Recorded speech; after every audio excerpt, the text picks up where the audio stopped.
Good afternoon, everyone. I'm Helen Rosenfeld. I'm the Executive Director with MSEF, the Massachusetts Science and Engineering Fair.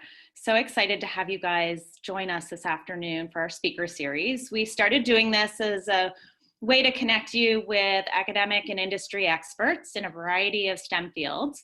And so I'm excited to introduce you today to Mo Steinman, who will share about his background and the work he does.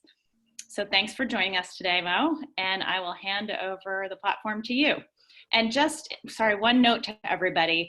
I welcome you to take yourselves off video if you'd like to kind of connect as a group. And as we go, if you have questions, feel free to put them in the chat.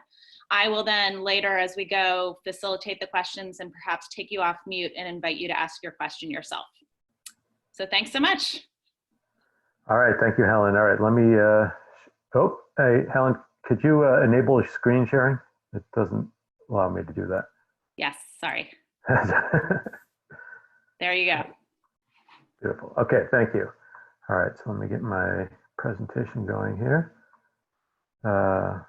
Move my little thing out of the way. All right, can everyone see, does that look perfect? Visible? Okay, all right, so as Helen mentioned, my name is Mo Steinman. My real name is Maurice, but nobody calls me that. Professionally, I've been known as Mo throughout my entire career. I'm a computer hardware engineer, and currently I'm the Vice President of Engineering at a small company, a small startup called Intelligence. What I plan to go through today, so I'm going to start off with my career path, kind of like a timeline, starting from high school all the way to today. And because my career is very long, that timeline is very long, but I promise to not get too bogged down in it, and we'll try to go through it pretty quickly. I'll try to point out some of the, I would say, the key inflection points and decision points in my career, and just kind of think of it from a highlights perspective. But at least just going through the whole thing, you'll kind of see the road that I've taken to today. And then I thought I would talk a little bit about the day-to-day activities of a computer engineer, specifically a computer hardware engineer. Certainly not, the complete list of tasks that, happen during, an entire year or project, but just kind of talk about it a little bit at high level. And then I thought I would share a few random comments, right? Some observations I've made over the years, some notes, maybe a few recommendations. And then we'll leave it for questions and answers at the end. All right, so let's talk a little bit about the career path, specifically the beginning, all the way back to the late 1970s when I was in 10th grade in high school. And my first exposure to computing was actually in my 10th grade math class. We had a unit on computer programming in basic language, which was very popular beginner language back then. I'm not even sure if it's still relevant today, but it's a very simple programming language, and I was absolutely fascinated by it. And it was pretty archaic computing platform, relative to today's standards. We actually would connect to this large remote computer using this, teletype thing that's down at the bottom of the screen there, and connected through the telephone. Very primitive, but it was exciting, and it really kind of sparked my interest. And then my mom bought me a personal computer, and that's what a personal computer looked like about 40 years ago. Sort of resembles a personal computer today, but with keyboard and a screen, but a little bit more clunky. And that allowed me to kind of do a little bit more on my own at home. And after doing that for, I would say, a couple of years, I think I reached sort of a saturation point. I really kind of enjoyed interacting with computers, programming them, doing things with them, playing games, even primitive communications that we could do back then with them, like chat. But I really wanted to know what made them tick. I was fascinated by what it would take to actually design a computer, and I started looking into that, and I decided that's what I wanted to do as my career. So I knew, I would say probably junior year of high school that is what I wanted to do, and that was with I would say with laser focus. I just absolutely wanted to get into that. I went to enrolled in and went to RPI, Rensselaer Polytechnic Institute, which is in upstate New York, and I graduated with a degree in computer and systems engineering in 1986. So with that degree, that was what enabled me to kind of start my professional career, which we'll talk about here. So the first few years in my career, I started working at a company called Digital Equipment Corporation, which was at one time the second largest computer company in the world. It no longer exists, but it was second only to IBM. It had a very large New England presence, probably 50 to 70,000 employees just in the Massachusetts, New Hampshire, Vermont, Maine area. Very, very strong New England base. The company was founded by some people from MIT back in 1958. I joined on in 1986, and my first job was as a CPU design engineer, which was just an incredible learning experience. And the first project that I worked on actually lasted 5 years. It finally went to production. It didn't sell very well, unfortunately. It was not a commercial success, but completely selfishly speaking, it was an amazing learning experience for me to just be immersed in the full product design cycle on a real state-of-the-art design. I was very fortunate to have that as my first job out of school, and I think it was really a very good foundation for the rest of my career. Further cemented that what I originally had sort of dreamed of doing back in high school. Incidentally, the computers that we used in high school were manufactured by Digital Equipment Corporation. So I got an opportunity to actually work on the inside at that company. And then for the next 7 or 8 years, I had several different roles at Digital. Digital is a very big company. It had many buildings, and there were many projects that were going on at any given time. So it was possible to sort of move around within the company and almost have what is like a major job change without actually changing, the company that you're working for. And so, in 1994, so after about eight years on the job, I started actually having my first management role. So I took over running a small team of about 5 engineers. I was also somewhat of an individual contributor and manager, so I contributed to the design, but I also ran the team. And that was my first experience in management. Later, I joined a different part of Digital, working on alpha microprocessors, which at the time were the highest performance processors that were available in the industry. So that was another great opportunity to be working there. And then, from 98 to 2003 was kind of an interesting little journey.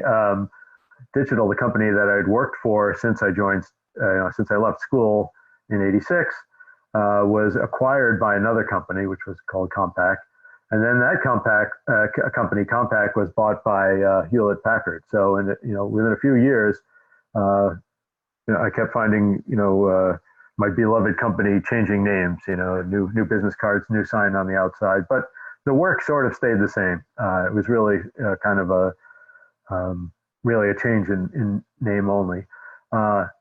Towards the end of that period, by 2003, the group that I was in was sold to Intel, so that was that's a big company I'm sure everyone has heard of. But during those 5 years, it was a lot of changes going on. But it was interesting because it was an opportunity to see different perspectives, different corporate philosophies, and operating models. So even though it wasn't by choice, I would say I benefited from getting to see more perspectives than I would have had I stayed at one company. Well, and then the next phase, I would say from 2004 up to 2018, I had left Intel to work for Advanced Micro Devices, AMD, also still in the Massachusetts area in Boxborough. I was fairly unhappy at Intel, actually. It was a it was a corporate culture that I wasn't accustomed to. It was a bit of a change and from what I was really comfortable with, and I decided to to look elsewhere.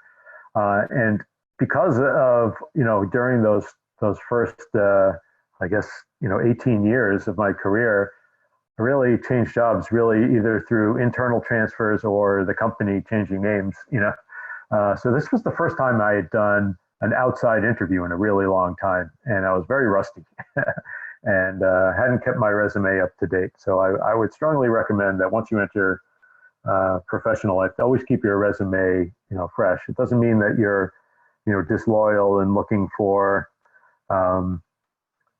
looking to jump ship and change jobs, but you never know when that opportunity is going to come up, and it is better to have your resume ready rather than to hurry and put something together. But I was very happy at AMD. I stayed there for 14 years, and I would say my career really propelled there. I had increasing levels of responsibility and visibility within the company and the industry, for that matter. And I reached the title of senior fellow, which was the second highest engineering title that AMD has. So I had a really good opportunity there. It was a great company and had a really good I would say career growth opportunity and personal growth opportunity there.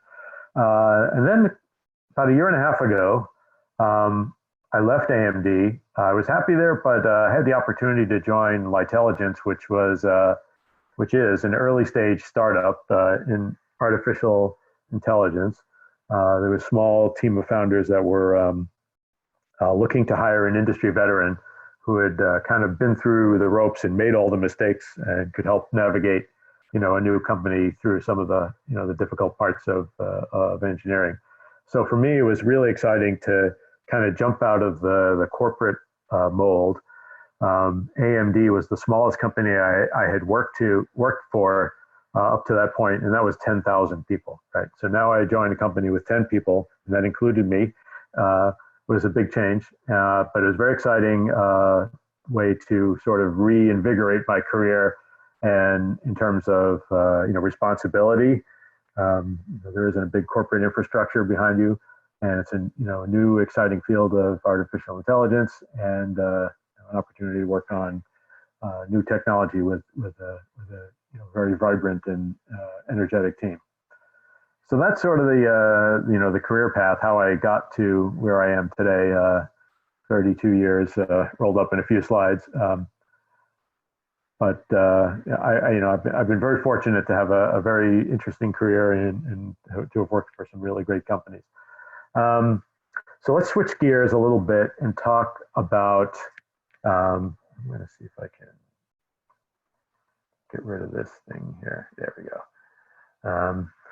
Talk a little bit about the day-to-day activities of a computer hardware engineer.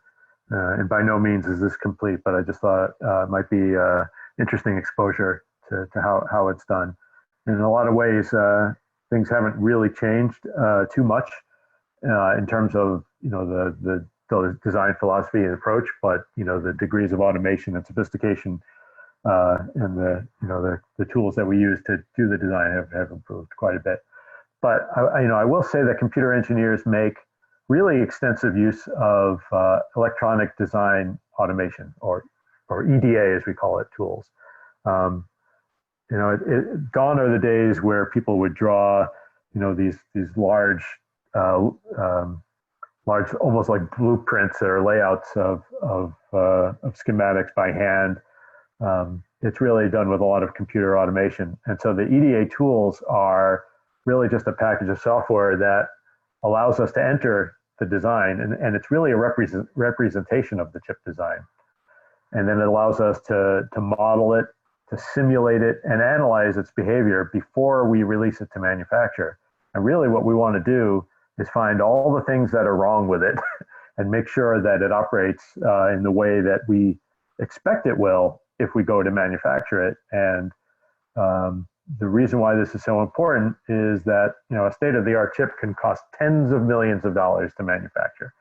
So before a company is willing to spend that kind of money, we really want to go through and make sure we've simulated every conceivable operation that a computer can do, and we do that with simulation and modeling, and we do that using the EDA tools. So that's a very powerful, suite of software that we do to make sure we design, capture the design and find all the issues with it before we send it off to be built. Computer hardware engineers often write code themselves, and it sort of looks like software, even though we're hardware engineers.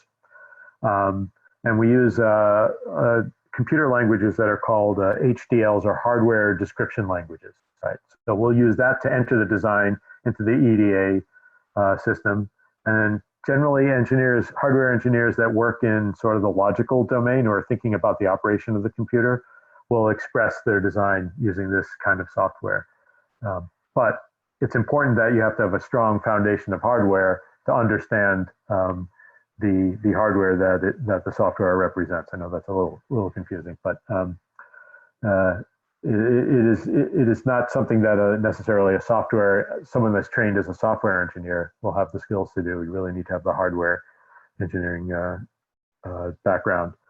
Some designers still will draw circuit schematics with electronic symbols for things like transistors and resistors instead of code. It all depends on what part of the design you're actually working on. So, the EDA tools, they help the engineer convert these code or schematics into a format that the chip factories, which are called foundries, can actually use to manufacture the chip. And so we actually, when we've completed the design and simulation and modeling of a chip in the EDA tools, we compile all that information into a single file. It's a large file, and we send that file to the foundry, and they use that file to build the chip. But it is important. Like I said, it's important to understand the hardware concepts, even if you're writing code to represent the hardware design.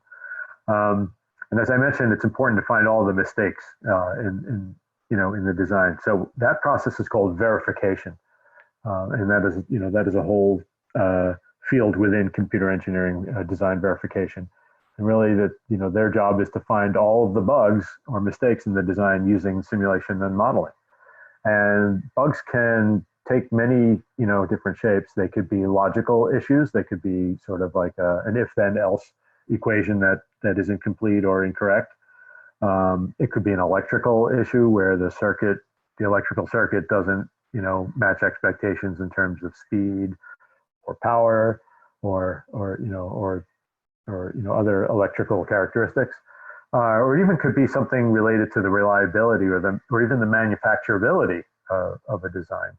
It's possible we could design something that is difficult to manufacture, and it's important to identify those things ahead of time. So we try to get all of those things out because of the tens of millions of dollars that it could cost to actually manufacture it. And a very complex chip like a microprocessor, takes several years from start to finish. So it is definitely a marathon operation. A little bit of a historical perspective. When I first started out back in the mid '80s, just about all of my colleagues, at Digital, were working. We all worked in the same building, even the same floor, and that made collaboration very easy because it was as simple as just sort of dropping by someone's cubicle and scribbling on their whiteboard or having a chat with them. As with many companies, but particularly technology companies, they're multinational, or nearly all of them are. And it's very likely that your colleagues, perhaps even on your same project, could be all over the world. I can remember times when I was at AMD where I would be on a conference call talking to people in Texas, California, Canada, India, China, Germany, all at the same time, which means that somebody is doing it in the middle of the night because there's really very little. There really is no time zone that works for all geographies at the same time. But because of this, model, and this is really a reality for tech companies today, that they are multinational. Collaboration today puts, I would say, a much greater requirement on your ability to communicate clearly and effectively. So it's very important to have good presentation skills, good speaking skills, being able to share your ideas, share your assumptions with your colleagues, because it is not as effective as a face-to-face communication if you have to use something like we're doing right now through Zoom or another tool. I would say the burden on communication is a little higher today than it was when I first started. Working at large companies, I've mostly worked at large companies before I've joined my small startup that I'm at now. But working at a large company can certainly have its advantages as well as disadvantages. On the disadvantage side, they can be somewhat to very bureaucratic, because big companies with tens of thousands of people. In order to manage a company that large, you have to have several layers of hierarchy in the management. It's not a question of one or two managers and everybody works directly for that. That's not really scalable to an organization that large. So as soon as you start inserting layers of management, it means that the decision-making process takes longer. More people have to be involved. Sometimes the communication gets impacted, and the message changes from from the time it began to the end. So it's it can be a little bit bureaucratic in order to make sure all of those communication inefficiencies are reconciled. But I would say one advantage, and I took full advantage of this, as I mentioned before, is you can actually seek a lot of new roles without changing company. So it's a bit of a trade-off. You have that advantage, but some people may be frustrated by the big company bureaucracy. One thing I will say, regardless of the size of company, I would recommend that you seek roles. If you're interested in an engineering career or a STEM career, and maybe this is generic advice for any career, but I think it's important to seek roles that make you a little bit uncomfortable. And what I mean by that is, it should not be something that is very easy to do, and something that's not going to stretch your abilities or cause you to have to learn new skills. I like the idea of trying to be a little bit uncomfortable as a way to propel growth. The other sort of thing that goes with that is it's important to have a supportive organization, right?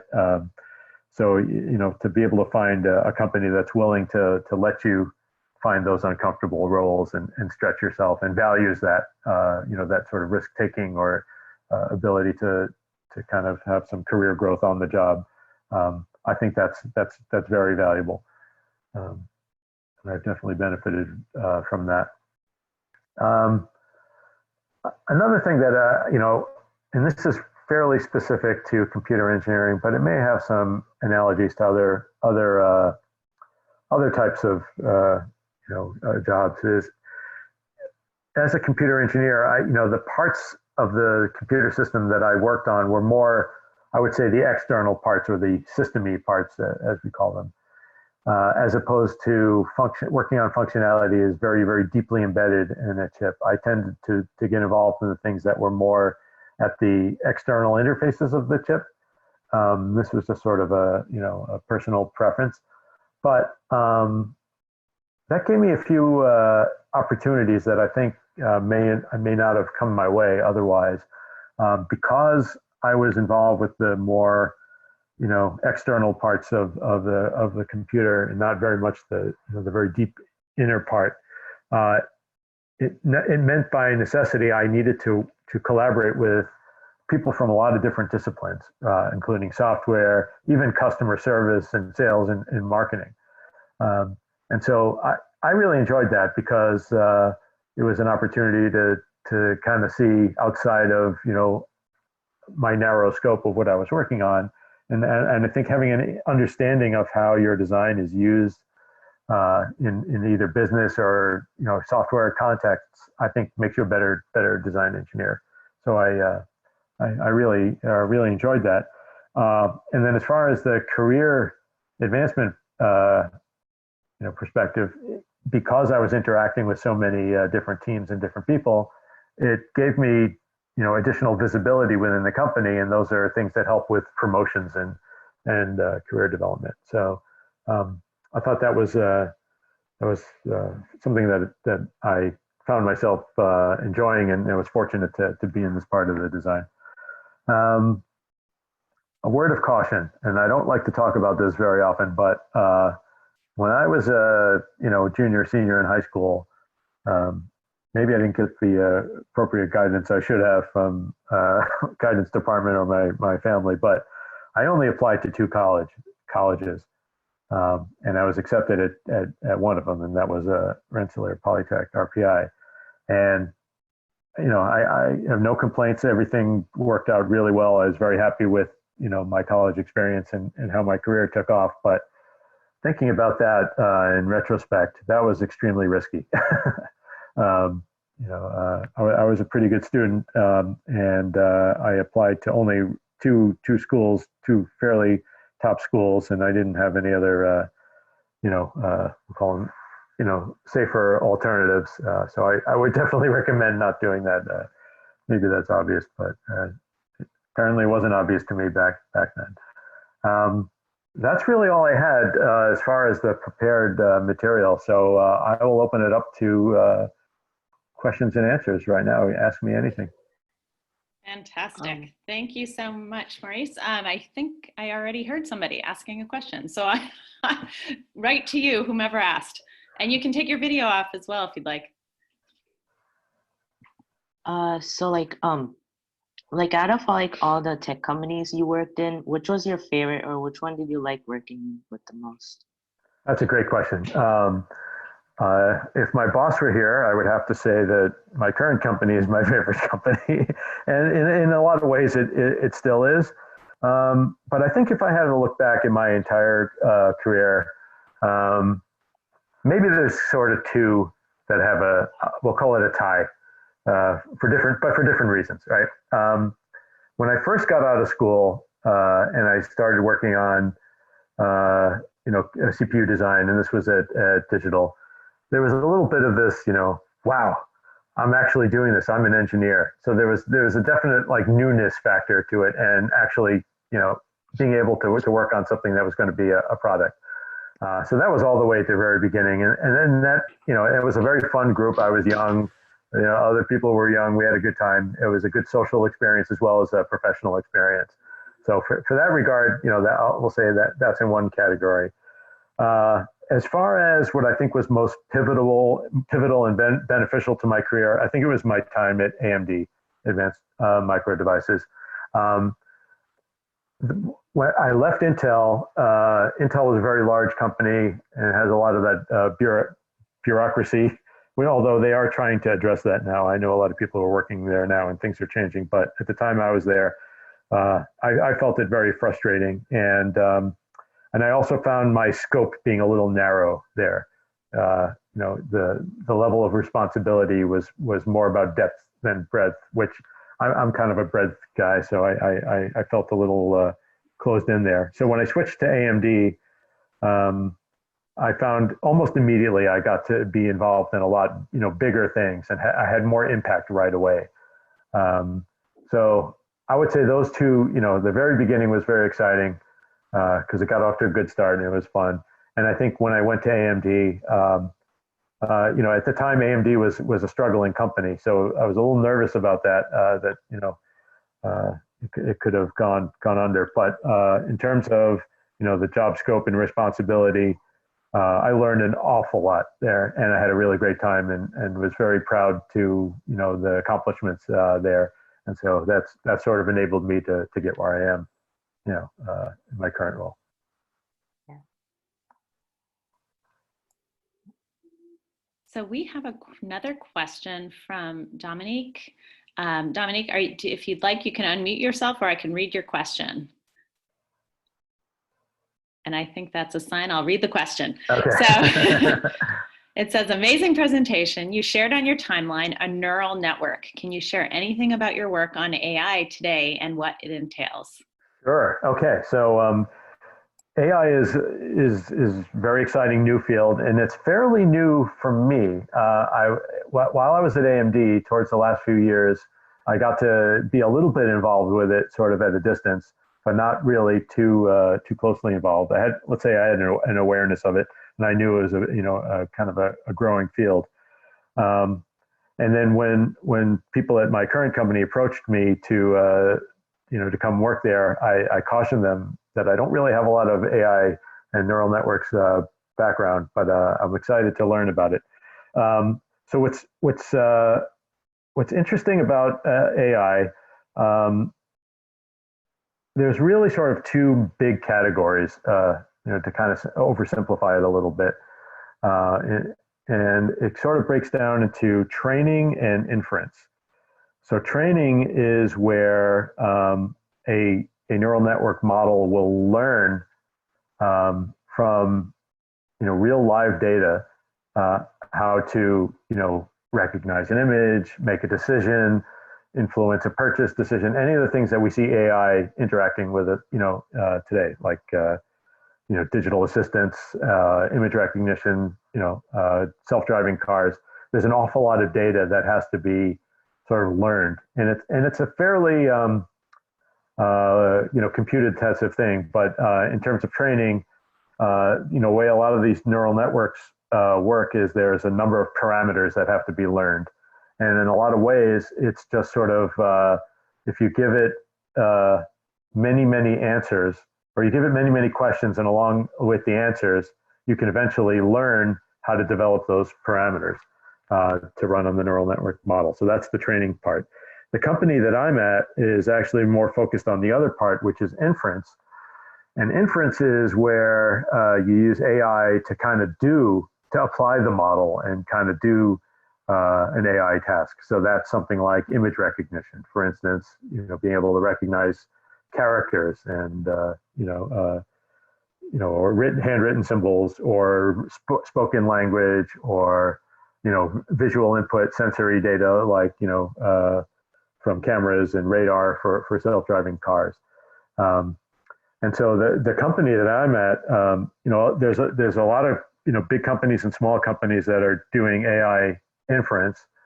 The company that I'm at, we're doing it a little differently. We're using photonics instead of electronics. So we actually do computation using beams of light, which is pretty interesting. But at sort of the math level, a lot of what AI inference and even training makes use of matrix multiplication. So if remember that from from math classes, there's an awful lot of vector times a matrix and multiplication in AI workloads, and typically the matrix will hold those learned parameters from training, and the vector will be some representation of the input data. And really, by doing these matrix multiplications, you start to detect different bits of information from the input there. So the long story short is that the company that I'm at now, we're doing that vector matrix multiplication using photonics instead of electronics. But it is a very big field. There's a lot to still be learned and understood about AI. It's very powerful and very exciting. I don't know if I answered the question, but hopefully I covered what you were hoping to get. But if there's any other questions you want to follow up, please do so. We do have another AI question, but first I'm going to get to, we have a question here from Hamza. Having been a journeyman in the computer world and having seen companies move around, where do you think the computer industry will be in 5 years? That's another great question. So one of the things that is challenging the computer industry and really all digital electronics now is something called Moore's law. And that law is named after Gordon Moore, who was one of the early pioneers or founders at Intel, who stated that transistor density should double every 18 months. And that's just by evolving manufacturing capability and design capability. So every 18 months, theoretically, we should be able to double the performance of computers. that and Moore's law was definitely true to its vision for a long time, but it is starting to slow down. Things that are getting in the way are the feature sizes of the transistors that we build in the most state-of-the-art designs are getting smaller and smaller, and eventually will only be limited by a sort of like atomic dimensions, right? We'll only be able to make transistors that are several or dozens of atoms in size, and we won't be able to continue to shrink or scale those smaller. So that means that the pace at which advancements in performance just on the circuit performance, how many transistors we can pack into a chip, that's slowing down, and it has been. And so what that's prompting is trying to do different things to kind of get around that. And one of the things that is become a pretty common approach are putting multiple chips together in sort of a chip package. So you're used to, if you've ever opened up your computer and you saw the CPU, there's a heat sink, and it's carried inside like a ceramic package or a plastic package, and usually there's a single chip in there.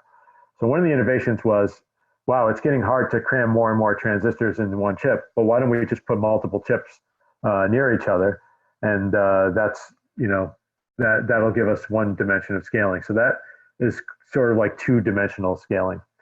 And then the next level of approach that's kind of been done to get around the Moore's law scaling is 3D scaling. So now we're taking chips and stacking them on top of each other. So now you can kind of build them out in an array and also stack them up on top of each other. Stacking up on top of each other creates some challenges because chips do get hot. And when you have multiple chips stacked on top of each other, it does trap the heat there. So there are limitations to how much stacking can be done. After two-dimensional scaling and three-dimensional scaling, we're kind of out of dimensions at that point. I think things will continue to scale. We'll be able to do more aggressive things with 2D and 3D scaling. And the transistor densities will continue to improve, albeit not at the fast pace that they had originally when Moore's law was first done. But it sort of, is the reason why there are people looking at alternative technologies, sort of like what my current company is doing with optical processing. And frankly, that is exactly the reason why I was attracted to it, because I saw this diminishing, performance improvement, coming in the next 5 to 10 years on the electronic side. And I thought something different potentially should be explored, analog computing and optical computing to sort of start a new Moore's law, if you will. And things in the optical domain are still very, very new as far as computation is concerned. They're really only used for telecommunications, fiber optic signals for like, data like, FiOS, internet and telecommunications. But using it for computation, I think is at least my current company is betting on that as the next big thing to sort of open up the scalability again and get back on a faster pace. Fantastic, thank you. We have another question from Jay Surya, who asked before. I don't know, do you want to unmute yourself or shall I read your question? You can read the question. Okay. Are there any types of models in AI that could be implemented in our daily life? How was your first experience when you entered this field or career, this career? Was it pretty challenging at first, or was it running smoothly? All right, so I'll start with the challenging part first. Yes, it was extremely challenging. There was a lot to learn for me personally. I really didn't know much about AI other than how to spell it, AI. So I did an awful lot of reading when I first started at my new company. There's an awful lot of good literature out there and tutorials. Even just getting comfortable with the vocabulary, because there's a lot of terminology there that I was unfamiliar with. And there's also a great deal more mathematical basis It had been a long time since I had, really sort of stretched my math skills.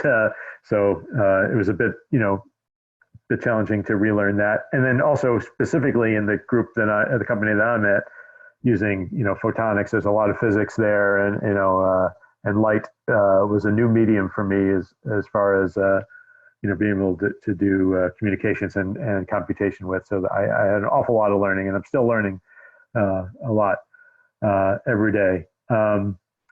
So, and the other question was where examples of where AI is being used like every day. Was that it? Yes, daily Yeah, life. Yeah. daily life. So, I would say it's probably more prevalent than you realize. If you have a phone that unlocks with your facial ID or fingerprint sensor, that's going to use AI in some respect. Any of the digital assistants like Siri or Alexa or OK Google or Samsung's Bixby, if you interact with those at any time, that's a lot of AI.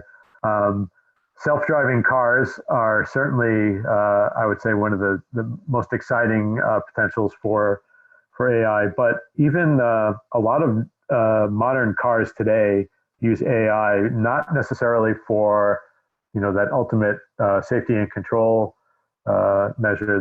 There's a lot of it in even in the entertainment part of the car.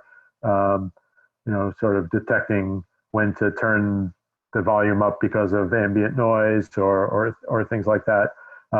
There are some safety things to alert maybe if there's oncoming traffic. Um, there was one other thing I was just going to mention that slipped my mind. Oh yeah, another thing that's very very popular, and perhaps if you've done any online shopping, is something called recommendation. And so that is looking at your purchase history. Perhaps if you've bought something on Amazon.com, you might see them, recommend, different products for you. So that's a combination of looking at what other people have bought and what you have bought, and trying to make a educated guess at what is likely interesting to you and you're likely to purchase. And so recommendation is something that's becoming a very I would say a very fast growing field of AI, because retailers certainly see the money potential from that. It's very targeted marketing. It also, I think some people are a little unsettled or unnerved by that, but that's that's something that's pretty exciting in terms of being able to like widely deploy AI. Other things that are maybe less you know out in the forefront in manufacturing flow, being able to identify manufacturing defects. So something that is a very precise device that's being manufactured, and inspecting it with a microscope, using AI models to be able to detect manufacturing defects. It might be able to do that faster or more effectively than a human. Another is in the medical field, and that's a very exciting and promising use in terms of detecting cancers from various signatures, sensor data, or chemical data from a patient, and even to look for treatments for cancer. So I know cancer research is another aspect, and I have to believe that a lot of the coronavirus vaccine research involves AI in some way, being able to help navigate through the trial and error space a little faster with some some intelligent directional choices, maybe from an AI algorithm. So we're coming up on our 45 minutes, but we do have one more question, is if you're able. I am able, absolutely. Fantastic. Yeah. Ezra, I don't know if you want to take it off mute or if I should read your question. I can read it. Excellent. Oh yeah, first of all, I have an RPI shirt actually. All right, cool. That's cool. My question is basically, in your experience with CPU design, does it often entail building on like prior established design? Is it normally like, taking what you already have as a base and then stacking new stuff on, or are there, I mean, as mentioned with Moore's law pretty much, or are there more people trying to like pioneer original methods? That's a great question. And from my experience, I've done both. The incremental design is it's a lot easier to think about it and to plan it, right? You're starting with a known entity, and another reality, and I didn't really talk about this, but every project, every major undertaking, by the time you get to release it to manufacturing, um, not everything that you had intended for that design is going to make it to the end. So we're always leaving some things on the table, whether it's some functionality that was hard to get right, had to take it off the feature list and save it for next time. So there's always this queue of kind of a backlog of good ideas that kind of didn't make it from the last one. So those are the easy, obvious things. Well, we'll just get it next time. So those incremental designs are a lot easier to plan and to even to predict. You have a very, very good way to predict the benefit of adding new widgets and features to it. But eventually, those designs, from my experience, they tend to sort of run out of gas. They weren't built necessarily to be scaled with 10 years of horizon in the future, and there's new technologies. So it's often necessary to start with a clean sheet. But one thing that is, I would say, common between a clean sheet design and an incremental design is being able to do very good modeling. And generally, you don't want to, you need to be able to navigate through those good ideas and dismiss the bad ideas early, right? So we tend to kind of go through, I would say, levels of abstraction. You start with a model that sort of represents, the system that you want to do in a very software kind of way, something that can be written quickly, but it also has, maybe pretty high error bar, right? Maybe it's only 80% accurate. But you really need to be able to have some sort of model and be able to run some inputs for it to kind of, get some, test your ideas. You might, an idea might be like, I want to do a computational unit that, can do 10 additions in parallel. Is that worth doing?